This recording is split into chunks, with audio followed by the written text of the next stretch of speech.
नमस्कार. माझं नाव श्वेता. मी 2 गोंडस मुलांची आई आणि एक लाडवलेली बायको. तर कालचा प्रश्न, इतका कढीपत्ता कशासाठी? तर इतका कढीपत्ता यासाठी, की आपल्या मुलांना ना उष्णता आणि लो इम्युनिटीचा त्रास होऊ नये यासाठी. कारण कढीपत्त्यामध्ये ना आपल्या मुलांना भरपूर व्हिटॅमिन ए मिळतं, जे डोळ्यांसाठी चांगलं असतं. आयर्न मिळतं. गॅस आणि ब्लोटिंगसाठी खूप छान असतो कढीपत्ता आणि कॉन्स्टिपेशनसाठी सुद्धा. तर कढीपत्ता हा शरीराला थोडक्यात थंडावा देण्याचं काम करतो. जर इम्युनिटी लो असेल, तर त्याला वाढवण्याचं काम करतो. मला माहिती आहे, आपल्या मार्केटमध्ये खूप कढीपत्त्याचे पावडर्स वगैरे मिळतात, अवेलेबल आहेत. मग घरी मला का करायचंय? कारण का ना, मी खूप ओव्हर प्रोटेक्टिव्ह आई आहे आणि मी फक्त स्वतःवर विश्वास ठेवते माझ्या मुलांच्या बाबतीत. त्यामुळे जे काही असेल, त्यांना जे काही हवं नको ते सगळं मला घरातच करायचं असतं आणि तोच माझा अट्टाहास असतो नेहमी. तर तुम्ही पण तुमच्या मुलांना देऊ शकता.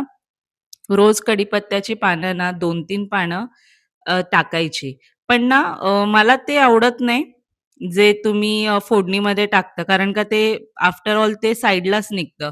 तर त्यापेक्षा तुम्ही ना तो कढीपत्ता वाटणात ॲड करत जा.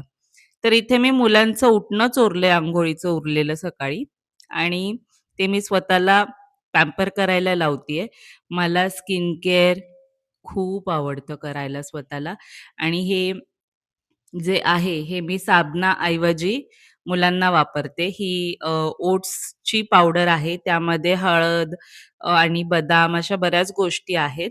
तर हे उरलेलं असेल ना ज्या दिवशी, त्या दिवशी मी स्वतःला पण लावून घेत असते. मग मला पण नको का छान दिसायला. मग थोडंसं असं चला आपल्या केसांकडे लक्ष देऊ नका. आपण ना टकलू झालोत. कारण आपण ना 2 पिल्लू जन्माला घातलेले इथे आणि त्यांचा त्रास सहन करत अजून टकलो होतोय आपण. तर केसं अव्हॉइड करा माझी.